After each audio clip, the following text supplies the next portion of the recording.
સ્વાતિ સિલ્હર દ્વારા એમના લખેલા કાવ્યો માણીશું. સાથે છે ત્રિલોક સંઘાણી. મિત્રો, આપનું સ્વાગત અને ફરી એકવાર આપણે આપણા મહેમાનનું સ્વાગત કરીએ. આજે ફરી એકવાર આપણી સાથે છે સ્વાતિ બારોટ સિલ્હર. સ્વાતિ, આપણે નમસ્કાર. નમસ્કાર સર. મિત્રો, સ્વાતિ હંમેશા આપણી સાથે આવે છે ત્યારે નવા નવા કાવ્યો લઈને આવે છે. સ્વાતિ, આજે તમારી સાથે શું છે? સર, આજે એક વાર્તા છે. તો આ વાર્તાનું બીજ શું છે, અથવા તો તમે કઈ વાત ઉપર આ વાત લખી છે? સર, આજની જે વાર્તા છે એનું ટાઇટલ છે હું મારી શોધમાં. બરોબર. હવે આમાં તો મેં સ્ત્રીની વાર્તા વણી લીધેલી છે, પણ કોઈ પણ વ્યક્તિ માટે જ્યારે તમે કોઈ બીજી વ્યક્તિને પ્રેમ કરતા હોય ને, તો ત્યારે તમે એની ગમતી વસ્તુઓ કરવામાં, એને ગમે એમ રહેવામાં ક્યાંક ને ક્યાંક છે ને આપણી સ્વ ઓળખ આપણે ગુમાવી દેતા હોઈએ છીએ ધીરે ધીરે, જે આપણને બહુ જ મોડું રિયલાઇઝ થતું હોય છે. અને બસ એ જ આખી વાત મેં આ વાતમાં વણી લીધેલી છે. બહુ સરસ. આમ જોઈએ તો આપણામાંના ઘણા બધાની આ વાત હોઈ શકે. બિલકુલ. અને દરેક વાર્તા હોય એ આપણને ક્યાંક ને ક્યાંક સ્પર્શતી પણ હોય છે. તો આ વાત આપણે શ્રોતા મિત્રો સાથે શેર કરીશું. જી ચોક્કસ. વાર્તા હું મારી શોધમાં. ટ્રીન ટ્રીન ટ્રીન ટ્રીન ત્રીજી વાર ડોરબેલ વાગી રહેલી. ઘડિયાળમાં બંને કાંટા બાર પર સ્થિર થયેલા. એક ગેસ પર ગરમ કરવા મૂકેલી દાળ ફરી ઉકળી રહેલી. બીજા ગેસ પર રોટલી માટે મૂકેલી તવી ગરમ થઈ ગયેલી. બળી રહેલી કહીએ તો ખોટું નહીં. ઓરસિયા પર અડધી વણાયેલી રોટલી લગભગ સુકાવા લાગેલી. હાથમાં વેલણ લઈને ઉભેલી અનુપ્રિયા ત્યાં જ હતી, છતાંય ત્યાં નહોતી. ટ્રીન ટ્રીન ટ્રીન ટ્રીન ટ્રીન ટ્રીન ચોથી વાર સળંગ બેલ વાગ્યો અને અનુપ્રિયાનું ધ્યાન ગયું. તેને દરવાજા તરફ જતા જતા ઘડિયાળ પર નજર કરી. અરે રે, બહુ જ મોડું થઈ ગયું છે. દરવાજો ખોલ્યો. ડ્રાઈવર આવેલો અનિરુદ્ધ માટે ટિફિન લેવા. મેડમ, ક્યારનો બેલ મારું છું. અરે, કામમાં હતી, તમે બેસો, હું ફટાફટ ટિફિન પેક કરી લઉં. અનુ રસોડા તરફ ભાગી. ઝટપટ રોટલી ઉતારીને ટિફિન પેક કરી ડ્રાઈવરને આપી દીધો. દરવાજો બંધ કરી પાછી રસોડામાં આવી અને પોતાની માટે રોટલી ઉતારવા લાગી. આમ તો આ એનો રોજનો ક્રમ હતો. છેલ્લા 15 વર્ષથી એનું શેડ્યુલ આ જ હતું. પણ અનુપ્રિયાની આ જ કંઈક અલગ હતી. ઘરના કામ અને રસોઈ કરવામાં જે સ્ફૂર્તિ, ઉમળકો અને ઉત્સાહ એનામાં રહેતા, એ આજે ગાયબ હતા. રોજ દાળની સુગંધથી એના હોઠ પર સ્માઇલ આવી જતી, એ જ દાળની વરાળ આજે એને દજાડી રહેલી. રોટલી શેકતા આજે પણ પોતે આખી શેકાઈ રહેલી. અનિરુદ્ધનું ટિફિન જ્યારે તૈયાર થઈને ભરાઈ જાય તો એના ચહેરા પર એક નિરાંત છવાઈ જતી. પણ આજે એ ટિફિન ભરતા એને લાગ્યું કે એમાં માત્ર જમવાનું જ નહીં, પણ પોતે પોતાનું આખું અસ્તિત્વ એમાં ભરી દીધું હોય. અનુપ્રિયા પોતાના ઘરમાં જ હતી, પણ એનું મન અને મગજ હજી પણ ગઈકાલ રાતની પાર્ટીમાં આંટા મારી રહેલા. અનિરુદ્ધે કહેલા શબ્દો જાણે વારંવાર કાનોમાં પડઘાયા કરતા હતા. બધું જ એનું એ હતું, રોજ જેવું જ. પણ ગઈકાલની સાંજ પછી અનુપ્રિયા એ નહોતી. અનિરુદ્ધની ઓફિસની ફેમિલી ડેની પાર્ટી હતી. સીમા, અનિરુદ્ધની કલીગ, અનુપ્રિયાને તેમના નવા શરૂ થઈ રહેલા પ્રોજેક્ટ વિશે વાત કરી રહેલી અને એને વચ્ચે અટકાવતા જ અનિરુદ્ધે હસતા હસતા કહેલું, ઓહ સ્ટોપ ઇટ સીમા, શું તું પણ ઓફિસની વાતો લઈને બેઠી છે અનુ સામે? She is a normal housewife. એને આ બધામાં શું સમજ પડવાની? તું પણ એને બોર કરી રહી છે. એની માટે તો એ ભલી અને એનું ઘર ભલું ને એનું રસોડું ભલું. પાર્ટી અને વાત બંને ગઈકાલના પતી ગયેલા, પણ અનુપ્રિયા જાણે હજી ત્યાં જ હતી. અનિરુદ્ધે કહેલી વાત એના માનસપટથી ભૂસાતી જ નહોતી. જેટલું એ ધ્યાન ભેરવવાની કોશિશ કરતી, એટલા જ આ શબ્દો જાણે વધુ ને વધુ ઘૂંટાતા જતા હતા. આમ તો એની માટે આ કંઈ નવી વાત નહોતી.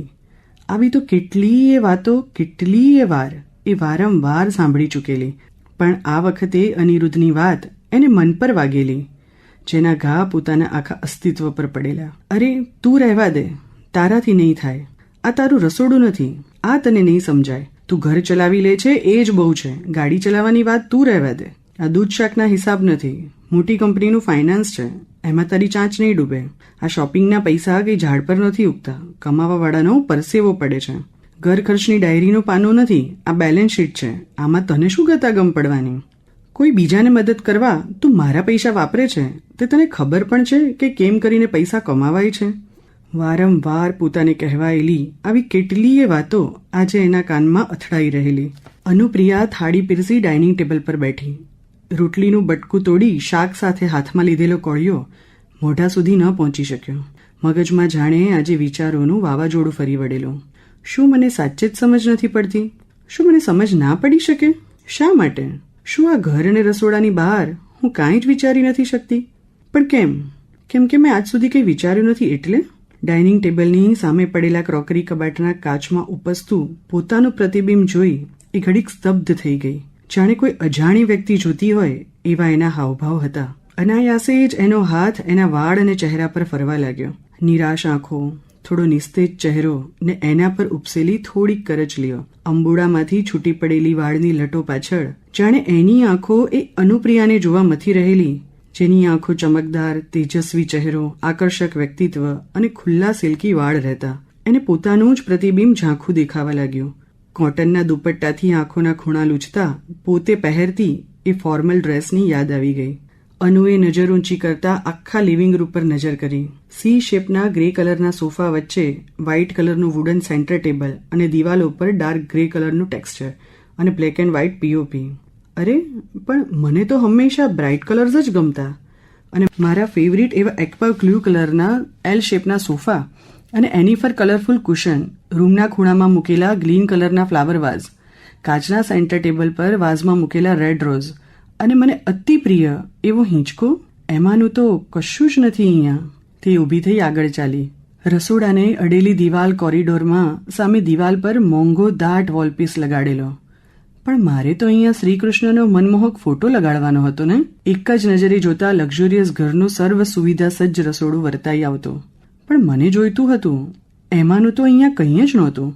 વ્હાઇટ કલરનું ફર્નિચર, બ્લેક ચીમની, સાઈડમાં મિલ્કી ગ્લાસના સ્ટોર અને પ્લેટફોર્મની કિનારીએ નાનકડું કેક્ટસનું કુંડો. એ ધારીને જોઈ રહેલી એ રસોડાને, જેમાં એને છેલ્લા 15 વર્ષનો મોટા ભાગનો સમય પસાર કર્યો છે. જાણે પોતે ક્યારેક વિચારેલું એવું કિચન એ શોધવા મથી રહેલી ના હોય. એ શૂન્ય ચહેરે બેડરૂમ તરફ આગળ વધી. જોયું તો એન્ટર થતાં જ સામે કિંગ સાઇઝ બેડ, એની પાછળની દિવાલ પર ડિઝાઇનર વોલ પોસ્ટર. પણ મારે તો બેડની પાછળની દિવાલ પર મારો અને અનિરુદ્ધનો ફોટો લગાડવાનો હતો. ગ્રે અને બ્લેક બેડશીટ. પણ મને તો હંમેશા લાઇટ કલરની જ બેડશીટ ગમતી. આ લક્ઝુરિયસ હોમ ડેકોરમાં મારા પ્રિય લાઈવ પ્લાન્ટ્સ ક્યાં છે? બારીની વચ્ચોવચ્ચ એક સુંદર વિન્ડચેમ્પ, કોર્નર ટેબલ પર રેડિયો, એક નાનું સ્નેક પ્લાન્ટ ને થોડા પુસ્તકો. આ બધું જ ક્યાં છે? અનુપ્રિયા 15 વર્ષથી આ ઘરને રોજ જોતી. અરે જોતી શું, રોજ એકે એક ખૂણાને સાફ કરતી, સજાવતી, અને છતાંય આજે આ ઘરનો એકે એક ખૂણો એને જાણે સાવ અજાણ્યો લાગી રહેલો. એણે પોતાનું વોર્ડરોબ ખોલ્યું, એક નજર ફેરવી અને જાણે શું થયું કે પોતાના એક પછી એક બધા જ કપડાં એને બેડ પર ઢગલો કરી મૂક્યા. મોટા ભાગના બધા જ ઇંગ્લિશ કલર હતા. એક પછી એક કપડાં એ ફેંદવા લાગી. મારો અતિશય પ્રિય એવો લાલ રંગ તો મારે ગોતવો પડે છે. આ તો બધાય અનિરુદ્ધને ગમતા કલર છે. એણે નીચેનું ડ્રોવર ખોલ્યું. એસી, ફ્રીજ અને બીજી ખરીદીના બિલ, વોરંટી કાર્ડ્સ અને બીજા ઘરની જરૂરિયાતના કાગળો હતા. એને પણ એને બહાર કાઢી બેડ પર રીતસરના ફેંક્યા. છેલ્લે સાઈડમાં પડેલું એક ફોલ્ડર ને એમાં એક એન્વેલપ મળી આવ્યો. એને હાથમાં લેતા જ એની આંખો ભરાઈ આવી. એ લેટર હાથમાં લઈ બેડની કિનારીએ જ બેસી ગઈ, જેમાં લખેલું હતું, Mrs Anupriya Mehta promoted to HOD finance. આટલું વાંચતા જ 15 વર્ષ પહેલાની એ ક્ષણો એની આંખોમાં જીવંત થઈ. હાથમાં પોતાને મળેલા પ્રમોશનનો લેટર લઈ કેટલા ઉત્સાહભેરે ઘરે અનિરુદ્ધના આવવાની રાહ જોઈ રહેલી. અનિરુદ્ધે ઘરમાં આવતાની સાથે જ અનુને તેડી ગોળ ગોળ ફેરવવા લાગ્યો. અરે અરે અનિરુદ્ધ, શું થયું છે એ તો કહે મને. કેમ આટલો ખુશ છે? અનુ, હું ખૂબ જ ખુશ છું અને તું સાંભળીશ ને તો તું પણ ખુશ થઈ જઈશ. અરે પણ થયું છે શું? મને નીચે ઉતાર અને વાત કર. અનુ, મારું પ્રમોશન થઈ ગયું છે. આઈ એમ પ્રમોટેડ ટુ રિજનલ હેડ અને મને બેંગ્લોર શિફ્ટ કરી રહ્યા છે. અનુપ્રિયા ઘડીક સાંભળતી જ રહી ગઈ. શું કહ્યું તે?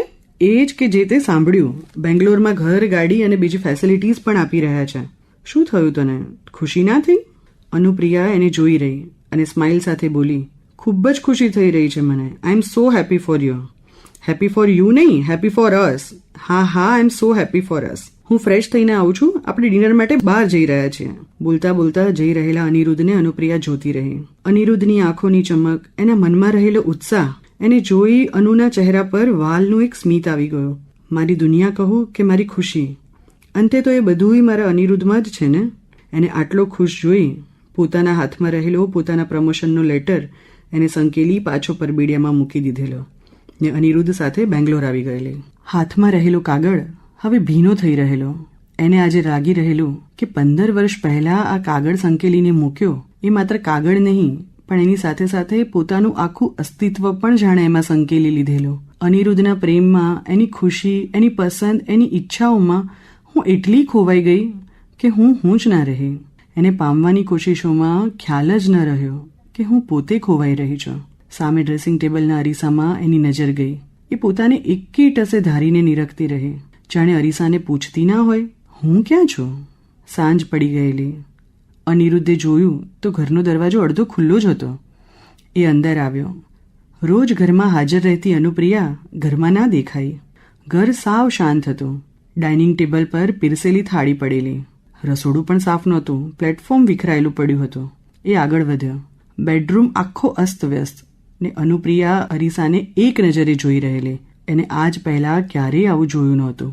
ના ઘરને ના અનુને. અનુ, શું થયું છે? કેમ બધું વેર વિખેર પડ્યું છે? કંઈ ખોવાયું છે?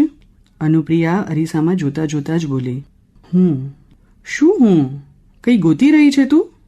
હા, હું મને શોધી રહી છું. અનિરુદ્ધ, હું મને શોધી રહી છું. Thank you so much.